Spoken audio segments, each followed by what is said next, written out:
राहुल गांधी की तरह कांग्रेस के दूसरे नेताओं ने भी खुर्शीद की भाषा का विरोध किया है।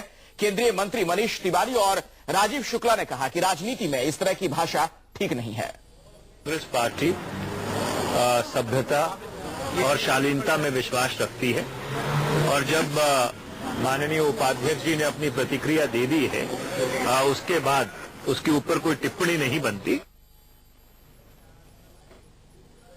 कहा कि हमें अपनी कांग्रेसियों को हमें सही भाषा बोलनी चाहिए, संयमित भाषा बोलनी चाहिए, जिसकी जनता में जिसकी प्रशंसा हो। हमें भाजपाइयों की भाषा नहीं बोलनी चाहिए जो अपशब्दों का प्रयोग करते हैं। इसी खबर पर ज्यादा जानकारी के साथ रमन कुमार हमारे संवाददाता भी इस वक्त जुड़ चुके हैं। रमन, ये बड़ा महत्वपूर्ण है। सलमान खुर्शीद से जब दोबारा भी पत्रकारों ने सवाल पूछा कि जो बयान उन्होंने दिया नरेंद्र मोदी से मुतल्लिक, जो नपुंसक शब्द का उन्होंने इस्तेमाल किया, क्या उसको सही मानते हैं? सलमान खुर्शीद बार बार ये कहते रहे कि हां, मैंने सही कहा है, लेकिन पार्टी के जो तमाम बड़े नेता हैं और राहुल गांधी तक अब इस बयान से इत्तेफाक नहीं रखते हैं। इसका क्या मतलब निकाला जाए? देखिए, सबसे बड़ी बात है कि राहुल गांधी भले ही कांग्रेस की तरफ से प्रधानमंत्री पद के घोषित उम्मीदवार नहीं हो, लेकिन राहुल गांधी की अगुवाई में कांग्रेस पार्टी चुनाव लड़ रही है। इस बात का पूरी तरह से साफ आप नजारा देख सकते हैं, जिस तरीके से राहुल गांधी भी नरेंद्र मोदी के मुकाबले पूरे देश का दौरा कर रहे हैं।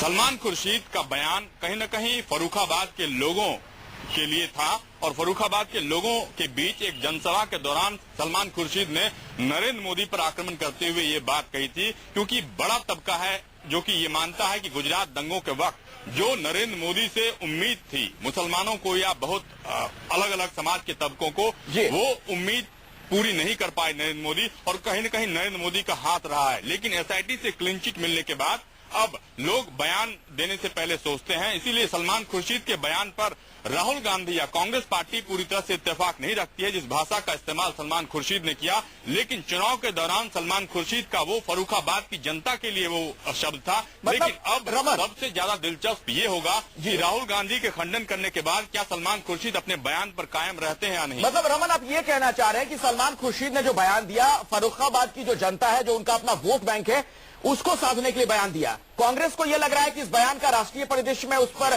बुरा असर पड़ सकता है, इसलिए कांग्रेस अब इस बयान से किनारा कर रही है। बिल्कुल बिल्कुल, क्योंकि आप पिछला विधानसभा चुनाव, जब यूपी का विधानसभा चुनाव हुआ था, तो सलमान खुर्शीद की पत्नी लुईस खुर्शीद तीसरे नंबर पर रही थी और काफी जबरदस्त हार का सामना देखना पड़ा था।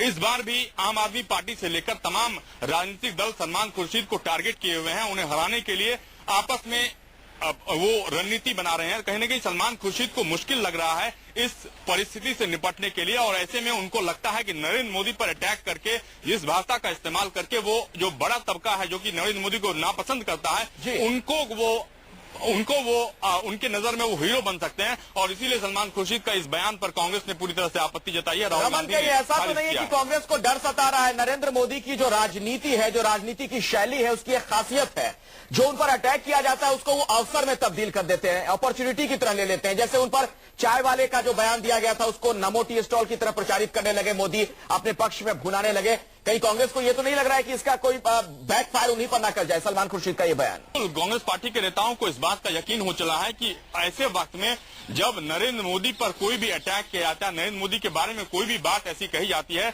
उसको भुनाने में बीजेपी या नरेंद्र मोदी पूरी कोशिश करते हैं। और आपने सही उदाहरण दिया, और कहीं न कहीं कांग्रेस पार्टी को ऐसा लग रहा है कि जो नरेंद्र मोदी के बारे में सलमान खुर्शीद का बयान है, उस बयान से नरेंद्र मोदी या बीजेपी को भी फायदा मिल सकता है। इसीलिए समय रहते राहुल गांधी ने सलमान खुर्शीद के बयान से किनारा करना ही बेहतर समझा।